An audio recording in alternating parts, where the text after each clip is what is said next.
take your place one day? It's not possible. Bangladesh জামায়াতে ইসলামের আমির doctor Shafiqur রহমানের ব্যবহৃত এক্স হ্যান্ডেল থেকে প্রকাশিত একটি পোস্টে কর্মজীবী নারীদের আধুনিক পতিতাবৃত্তির সঙ্গে তুলনা করে চরম অবমাননাকর মন্তব্য করা হয়, যা দ্রুত ভাইরাল হয়ে যায়।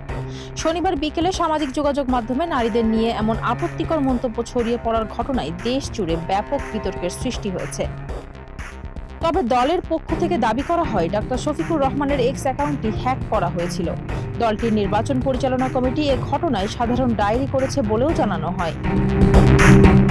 রোববার সকালে নিজের ভেরিফাইড ফেসবুক পেজে দেওয়া এক বিবৃতিতে জামায়াত আমির বলেন, নারীদের বিষয়ে দলের অবস্থানকে ভুলভাবে উপস্থাপন করতে উদ্দেশ্যপ্রণোদিতভাবে বিভ্রান্তিকর কন্টেন্ট ছড়ানো হচ্ছে। তিনি দাবি করেন, নারীর অধিকার ও অংশগ্রহণের বিষয়ে জামায়াতে ইসলামের নীতিগত অবস্থান শুরু থেকেই স্পষ্ট। ডক্টর শফিকুর রহমান বলেন, তার দলের ইশতেহারে নারীদের শিক্ষা, স্বাস্থ্যসেবা, প্রশাসন, উদ্যোক্তা ও জনসেবায় সক্রিয় অংশগ্রহণ নিশ্চিত করার অঙ্গীকার রয়েছে।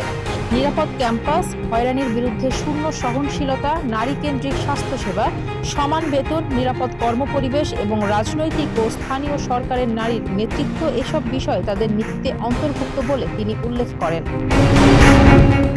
তবে এই ব্যাখ্যার মধ্যেই সামাজিক যোগাযোগ মাধ্যমে তার নামে আরও একটি বিতর্কিত মন্তব্যের ক্লিপ ছড়িয়ে পড়ে, যা নতুন করে প্রশ্ন তুলেছে।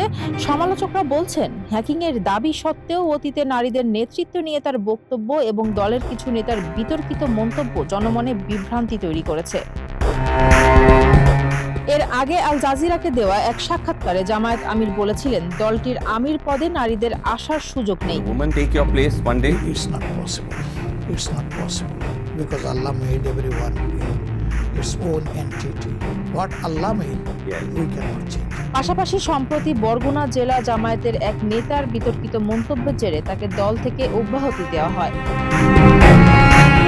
এই প্রেক্ষাপটে আসন্ন নির্বাচনের আগে নারীর অধিকার নিয়ে জামায়াতে ইসলামের অবস্থান কতটা বিশ্বাসযোগ্য তা নিয়েই এখন রাজনৈতিক ও সামাজিক পরিসরে আলোচনা তীব্র হচ্ছে। ফারজানা হাসিন, মানবকণ্ঠ।